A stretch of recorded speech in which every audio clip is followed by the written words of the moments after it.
siyang sabaw, uwil na lang yung natira. Yun yung time na nilagay na natin yung coconut milk. Hello guys, sa araw na ito guys, maglilinis po tayo ng ating back porch. Itong klaseng video is para itong ASMR, kung sa mukbang ASMR. Ito naman ASMR sa gawaing bahay, no? So yun, bago tayo magsalita, panoorin lang natin itong video guys. Linis-linis lang ako sa buong porch. Pinaliguan po natin dito. At lahat ng upuan, pinaliguan ko din kasi ang abog, maabog-abog. Ayun ko, ayun sa Tagalog, basta yun. Keep on watching guys.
Guys, na-scam kami sa aming ukay-ukay, oy.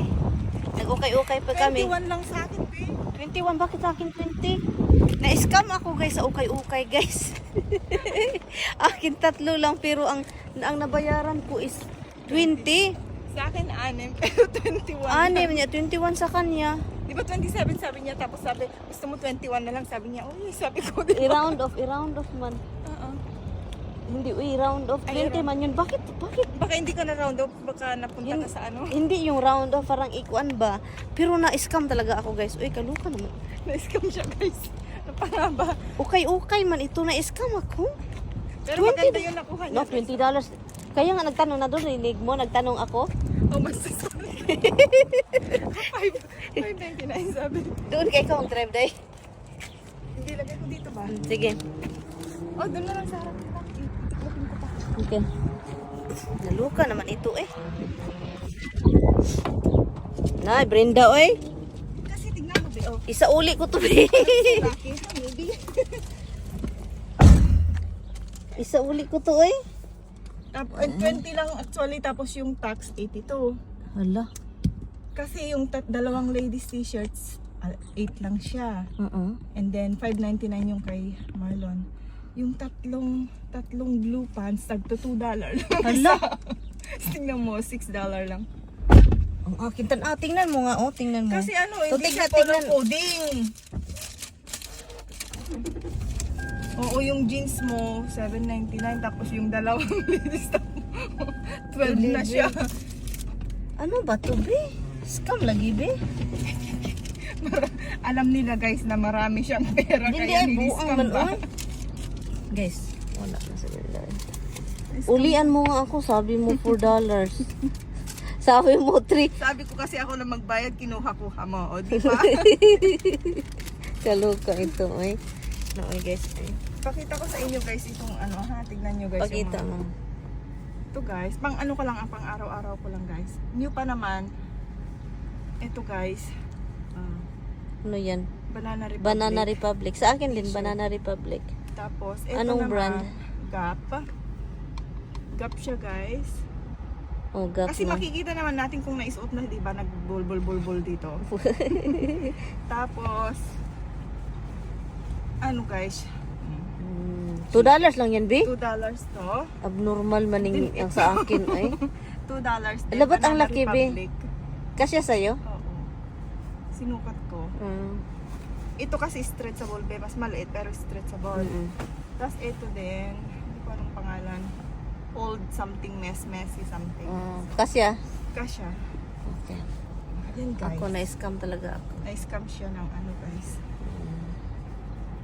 Hello guys, palagi po ako nagluluto ng paksiw, pero ito yung first time kong gawin, nalagyan ko siya ng gata. Una guys, bumili po ako ng isda sa Filipino store. Frozen po yung nabili natin na galunggong. Ang maganda sa nabili ko is hindi po siya pula yung mata noon. Hindi pa sila naka-take ng mga kahit anik-anek. Lilinisin lang po natin siya. Ito siya guys, may pakatigasan pa no, kasi frozen pa nga no. Dinifrost ko siya ng ilang oras pero may ice pa rin siya. Ito yung time na maganda siyang linisin. Ang ginawa ko, tinubigan ko siya para madaling mag-defrost yung ice. And then, kinat ko siya ng half. And nilinis ko sa ulo na side na lang siya. Madali na siyang linisin kapag ikat nyo siya half. Kunin lang natin yung hasang niya at yung nasa laman na sa loob niya, no? Kasi yun yung talagang kinukuha natin. And then, hugasan natin ulit. So, yun yung mga ganap. Ipagpatuloy lang natin ito hanggang matapos natin lahat yung ating galunggong na frozen na isda.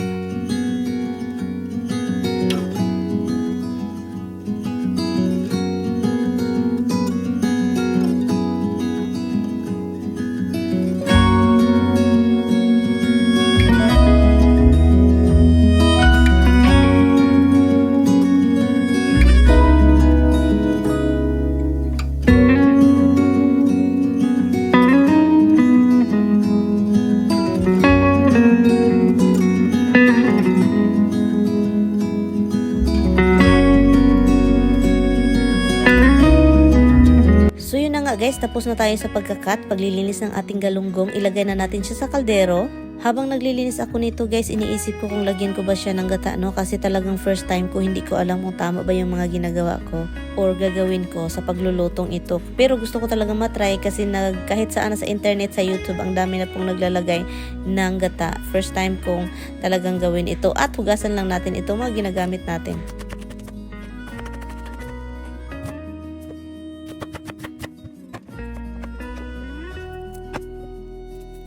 Kailangan lang natin ng onion at saka ginger. Yung ginger talaga guys, loya, is sobra talagang yan, pangpawala ng lansa, no?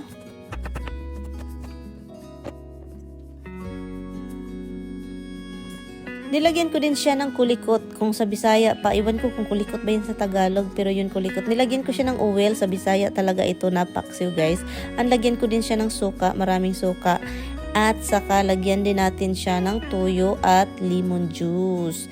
Pagkatapos niyan, yun na yung toyo, no? Depende na yan sa inyo. And of course, lagyan natin siya ng bay leaves. Lagyan natin siya. Sana masarap ito. Kapag hindi masarap, wow. Asin. Something asin. Ganyan. And then, paminta. Of course, maraming paminta. Okay. And, mix natin ganito. Lagyan natin ng konting tubig. Yan. And then,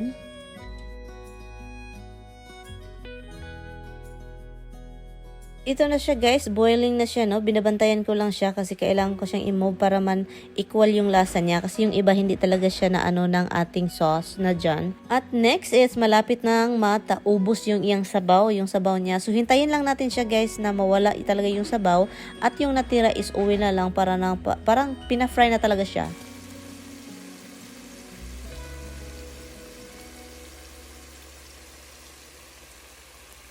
Yun na nga siya, wala na siyang sabaw, uwil na lang yung natira. Yun yung time na nilagay na natin yung coconut milk. Ang iba guys, kinukuha yung paksiw at saka nagisa ulit sila. Ang sa akin naman, nandyan naman yung onion, ginger at lahat-lahat pang flavoring. Nilagay ko na diretso yung kanyang gata. Ang sarap niya guys, promise guys, pabayaan nyo lang siya. Depende na yan kung gusto niyo na maraming gata. Ako hindi ko inubos yung isang container ng gata can. At ang bango pala nito guys, yung kulikot niyang green, ano na yan, ang bango. At saka first time, itry natin siya guys. Okay, hindi pa ito dinner. Let's try it. Let's see kung magustuhan natin. Masarap siya guys. Natikman ko na siya pero gusto kong may rice, no? So kaya yun, nag-rice po tayo. Tikman po, hindi po ko pa to dinner. Tasting lang ito.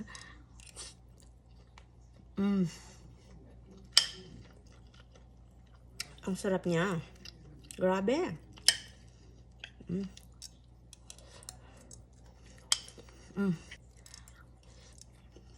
sarap. Alam niyo kung anong naisip ko nito? Salmon. Yung salmon, magpaksiw ka ng salmon, and then, lagyan mo ng gata.